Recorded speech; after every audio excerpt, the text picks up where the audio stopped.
আমাদের এই বিজি শিডিউলে সবথেকে যে সমস্যাটা হয় সেটা হলো চুল ওঠা। কেউ বলতে পারবে না যে আমার চুল উঠছে না, কিন্তু এর একটা চটজলদি সমাধান যদি আমি দিতে পারি।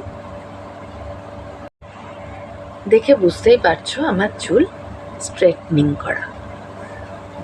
5 বছর হলো আমি চুলে স্ট্রেটনিং করছি। স্ট্রেটনিং করলে অনেকের চুল পড়ার সমস্যা হয়, কিন্তু বিশ্বাস করো আমার সেই সমস্যাটা নেই। যদি সমস্যাটা থাকতো আমি 5 বছর এটা করতাম না। সেই তৎজলদি সমাধানটা তোমাদের আজকে বলবো। স্ট্রেটনিংয়ের পর আমাদের স্যালন থেকে অনেক নামি দামি শ্যাম্পু দেয়। প্রথম বছর আমি সেটা কিনেছিলাম। শ্যাম্পুগুলো খারাপ বলবো না, ভালো, কিন্তু যদি সেই শ্যাম্পুটা তুমি নিজে হাতে বাড়িতে তৈরি করতে পারো তাহলে তার মতন ভালো জিনিস আমার মনে হয় আর হয় না। সেই শ্যাম্পুটাই আজকে আমি তোমাদেরকে করে দেখাবো। সারা রাত একটা পাত্রে রিঠা, আমলকি আর শিকাকাই, এই দেখো এটা হলো শিকাকাই। আচ্ছা, এই যে রিঠার আমি বীজগুলো ছাড়িয়ে নিয়েছি। আর শুকনো আমলকি তো সকলে চেনো, আমার হাতে উঠছে না, মিশে আছে। এই যে এটা হচ্ছে আমলকি, শুকনো আমলকি। আর তার সাথে দিয়েছি, এই দেখো, সবাই চিনতে পারছো আশা করি, মেথি আর কালো জিরে। সারা রাত একটা পাত্রে ভিজিয়ে রাখবে। এটা বুঝতে পারছো কি, এক্ষুনি যেটা দেখালাম রাতে ভিজিয়ে রেখেছিলাম সেটাকে মিক্সিতে একটু ঘুটে নিলাম। মিক্সিতে ঘুটলে কি হয়, জিনিসগুলো আরও বেশি ভালো করে মেশে, তাতে ফলটা ভালো পাওয়া যায়। যেগুলো দেখালাম সেগুলোকে আমি একটা হাঁড়ির মধ্যে নিয়ে নিয়েছি। হাঁড়ির মধ্যে নিলে ফোটানো সুবিধা হয়। দেখো কত ফেনা।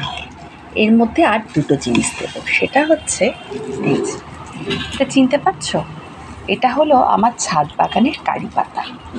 ছোট্ট কারি গাছ, সেই জন্য পাতাগুলো ছোট। আরেকটা জিনিস হচ্ছে খুব পরিচিত, এটাও আমার ছাদে হয়েছে, অ্যালোভেরা।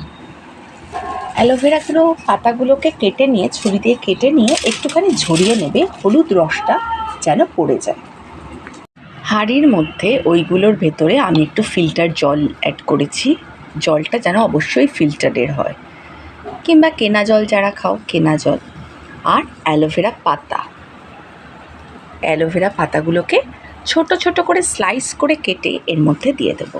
আর দিয়েছি কারি পাতা। এরপর এগুলোকে আমরা 15 থেকে 20 মিনিট গ্যাসের আঁচে ফোটাবো। গ্যাসের আঁচে 10-15 মিনিট ফোটালেই তোমার শ্যাম্পু রেডি।